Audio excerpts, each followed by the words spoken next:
வணக்கம்.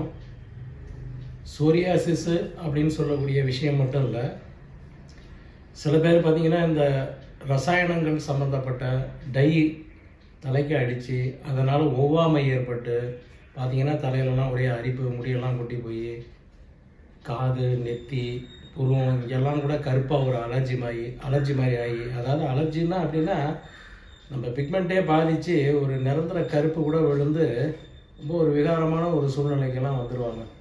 இந்த மாதிரி ஒரு ரசாயன பாதிப்பு ஒரு ஒரு இது வந்து ஒரு தோல் நோயின்னு சொல்ல முடியாது. இந்த ரசாயன பாதிப்பால் உள்ளுக்குள்ளே இருக்கக்கூடிய நிலைமைகள் கோளாறான மாற்றம் அடைகிறது தான் அதில் ஒரு ஒரு முக்கியமான ஒரு விஷயமாக பார்க்கப்படுது.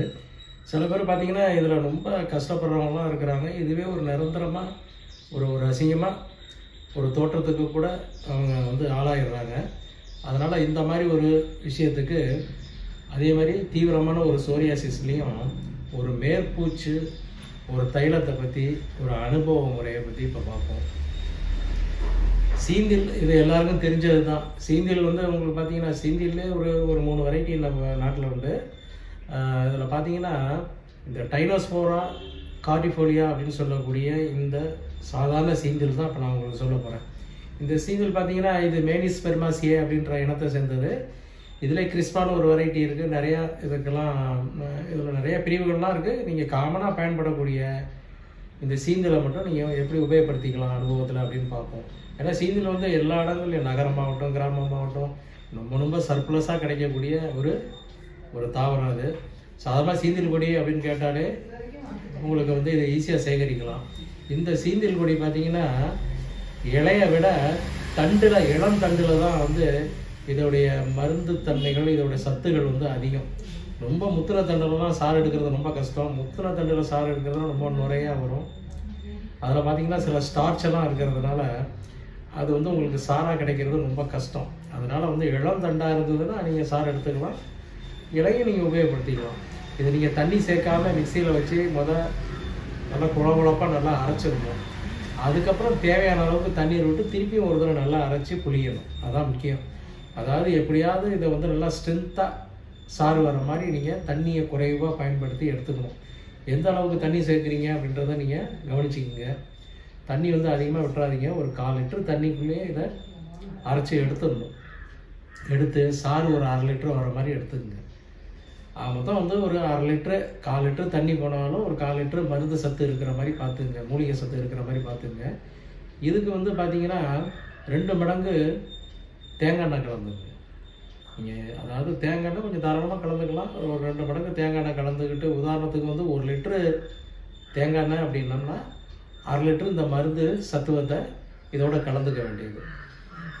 கொஞ்சம் மிளகு ஒரு 10 கிராம் போதுமானது. மிளகு ஒரு 10 கிராம் பொடி பண்ணி ரெடியாக வச்சுங்க. இதை நீங்கள் அடுப்பில் ஏற்றி இதை நாள் நீங்கள் கலந்து ஒரு துணி வேடு கட்டி நீங்கள் வச்சுருங்க. ஏன்னா உடனே காய்ச்ச வேண்டாம், நல்லா ஊறி பக்குவம் ஆகட்டும். அதுக்கப்புறம் அடுப்பில் ஏற்றி நிதானமான தீயில் அப்படியே காய்ச்சிக்கிட்டே வாங்க. இது இப்போ நம்ம இந்த காய்ச்சறதெல்லாம் ஒன்றும் படம் எடுத்து காட்டணும்னு அவசியமே கிடையாது. ரொம்ப காய்ச்சறது ரொம்ப ஈஸியாக காய்ச்சலாம். என்னன்னா எதாக இருந்தாலும் தீயை சின்னதாக வச்சிங்க, அதான் முக்கியம். சில பேர் இந்த தீயில தான் ஏமாந்துருவாங்க. தீயை நிதானமான சூட்டில் வச்சுக்கிட்டு பதமாக காய்ச்சிக்கிட்டே வாங்க, துளாவிக்கிட்டே வந்தீங்கன்னா போதுமானது. இது நீங்கள் மண் பாத்திரம் வச்சு காய்ச்சணும்னு அவசியம் இல்லை. நீங்கள் அலுமினியத்தை தவிர மீதி எந்த பாத்திரத்தில் வேணாலும் வச்சு காய்ச்சலாம். தொடர்ந்து காய்ச்சிக்கிட்டே வந்தீங்கன்னா நீர்ச்சத்து நல்லா போய் எண்ணெய் பிரிய ஆரம்பிச்சிடும். ஒரு கால் எண்ணெய் இருக்குன்னு சந்தேகப்பட்டீங்கன்னா நான் முன் தொடர்கள்லே சொல்லியிருக்கேன். ஒரு காட்டன் துணியை அதில் டிப் பண்ணிவிட்டு நீங்கள் நெருப்பு குச்சால் அப்படி நீங்கள் கொடுத்துனீங்கன்னா நல்லா தீபம் மாதிரி சல்லுன்னு எரிஞ்சுதுன்னா எண்ணெயில் துளி கூட தண்ணீர் சத்து இல்லைன்னு அர்த்தம். சடன்னு சத்தம் கேட்டதுன்னா அதிலே தெரிஞ்சுக்கலாம் தண்ணீர் சத்து இருக்குன்னு. இது சிம்பிள் ஐடியா. இதெல்லாம் நாங்கள் மருந்து செய்யும் போதே இதெல்லாம் நாங்கள் கண்டுபிடிச்சி தான் செய்வோம். நாங்கள் அந்த மாதிரி தண்ணீர் சத்து இல்லாத அளவுக்கு பதமாக காய்ச்சி எடுத்துருங்க. அப்படி காய்ச்சி எண்ணெய் பிரிகிற நேரத்தில் நீங்கள் பாத்திரத்தை கீழே இறக்கியோ இல்லை எரிப்பதை நிறுத்திட்டோ இந்த மிளகு 10 கிராம் பொடி பண்ணி வச்சுருக்கோம் இல்லையா, அதை அப்படியே அந்த எண்ணெய் மேலே தூவி விட்டுருங்க. அந்த நேரம் தான் நீங்கள் தூவணும். தூவிட்டு நீங்கள் பாத்திரத்து மேலே ஒரு தட்டு போட்டு மூடி வச்சுருங்க. நல்லா ஆறுனதுக்கப்புறம் வடிகட்டி ஒரு பாட்டில் வச்சுங்க. பிளாஸ்டிக்கில் வைக்காதீங்க, கண்ணாடி பாத்திரத்தில் வச்சுங்க. இப்படி வச்சுட்டு நீங்கள் வாரத்தில் ஒரு 2 தடவை தலை ஃபுல்லாக தேய்ச்சி ஊற வச்சு குளிக்கலாம். உடம்புலாம் தேய்ச்சி சொரியாசிஸ் உள்ளவங்க உடம்பு ஃபுல்லாக தேய்ச்சி ஊற வச்சு குளிக்கலாம். இப்படி செய்யும்போது பார்த்திங்கன்னா எப்படிப்பட்ட நம்ம ரொம்ப கிரானிக்கான ஸ்டேஜில் உள்ள இருந்த பிரச்சனைகள்லாம் வேகமாக குறைய ஆரம்பிச்சிடும். குறிப்பாக பார்த்திங்கன்னா டை அடித்து வந்த அலர்ஜிக்கு இது ரொம்ப ஒரு அருமையான ஒரு பிரயோகம். அது ரொம்ப வேகமாக அதெல்லாம் மாற ஆரம்பித்து உங்களுக்கு புதுசாக செல்லெல்லாம் வளர்ந்து தோல் சுபாவ நேரத்துக்கு வர ஆரம்பிச்சிடும். முடி கூட நல்லா க்ரோத் ஆகும். இதில் இன்னொரு விஷயம் என்னென்னா, டயபெட்டிக்ஸ் பேஷண்ட்டுக்கு பார்த்திங்கன்னா சீக்கிரம் கண்ணெல்லாம் பாதிக்கிறது உண்டு. அதை தொடர்ந்து தீவிரமான உள்ளுக்குள்ள மல்டிபிள் டேமேஜ் ஆகிடுச்சுன்னா கலக்கோமா போன்ற பிரச்சனைகள்லாம் வரும் இல்லையா? அந்த மாதிரி உள்ளவங்க கூட இதை அந்த ஆயிலை வந்து வாரத்துக்கு 2 தடவை குளியல் போட்டால் அந்த பிரச்சனையிலேருந்து நிரந்தரமாக தப்பிச்சுக்கலாம். அந்த அளவுக்கு இது வந்து கண்ணு நரம்பு மண்டலங்களில் கண்ணுக்குள்ளே இருக்கிற ரத்த குழாயில் இருக்கக்கூடிய விஷயங்களுக்கெல்லாம் இது ரொம்ப நல்லது. ரொம்ப வந்து பார்த்திங்கன்னா எப்படின்னா கண்ணுடைய சக்திகளே ரொம்ப பிரகாசமாக தெரிய ஆரம்பிக்கும். அந்த அளவுக்கு கண் பார்வையை வந்து இம்ப்ரூவ் பண்ணுறதில்ல, அந்த விஷனை வந்து இம்ப்ரூவ் பண்ணுறதில்ல ரொம்ப ஒரு முக்கியத்துவமான ஒரு எண்ணம் இது. இது அனுபவத்தில் உண்மை.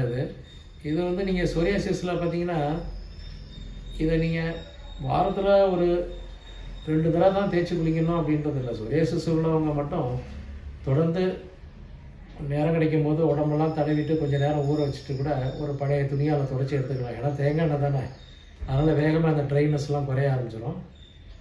தொடர்ந்து உபயோகப்படுத்தினீங்கன்னா சொரியாசிஸ் இருக்கிற இடம் தெரியாத அளவுக்கு ஸ்கின்னோட பிரச்சனையை மாற்றி கொண்டு வந்துடும்.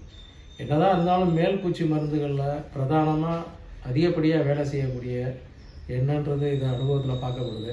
ஏன்னா வெட்பாலை எண்ணெயெல்லாம் சொரியாசிஸில் அனுபவத்தில் உண்மை தான். இருந்தாலும் வந்து வெட்பாலை வந்து ஒரு டைப் ஆஃப் ஸ்டீராய்டு. அதனால் வந்து வெட்பாலை எண்ணெயே ரொம்ப நாள்பட உபயோகப்படுத்தும் போது பல தொல்லைகளுக்கு ஆளாகிறதாக அனுபவசாலிகள்லாம் சொல்கிறாங்க. அதனால் அந்த மாதிரி எதிர்விளைவுகள்லாம் இதில் கிடையாது. ஏன்னா சிந்தியில் பொறுத்த வரைக்கும் ரொம்ப ஒரு சஞ்சீவியான ஒரு மூலிகை அப்படின்றது தான். தொடர்ந்து உபயோகப்படுத்தினீங்கன்னா நல்ல ரிசல்ட் கிடைக்கும். என்னதான் இருந்தாலும் சொரியாசிஸ்க்கு உள்மருந்து ரொம்ப முக்கியமானது. இது குறிப்பாக அலர்ஜி சம்மந்தமான சொரியாசிஸாக இருந்ததுன்னா ரொம்ப சீக்கிரம் சௌகரியமாகும். அலர்ஜி சம்மந்தப்பட்டதுன்றது எப்படி கண்டுபிடிக்கிறதுனா கரெக்டாக சீசன்லாம் கரெக்டாக வந்துடும். சில ஒவ்வாமை உணவை சாப்பிட்ட உடனே பிரச்சனை அகர்வேற்காகும். இதை வச்சே நம்ம சொல்லிடலாம் இது வந்து ஒரு அலர்ஜி டைப்பு அப்படின்னு. ஏன்னா இதில் நிறைய வகைப்படுத்தியிருக்காங்க.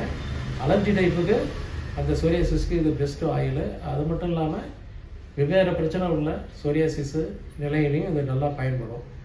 இது வந்து காய்ச்சறதில் வந்து உங்களுக்கு ஏதாவது சந்தேகம் இருந்ததுன்னா எங்களை கேட்கலாம். வழக்கம் போல கேளுங்க. உங்களுக்கு நான் சொல்ல கடமைப்பட்டிருக்கேன். நன்றி, வணக்கம்.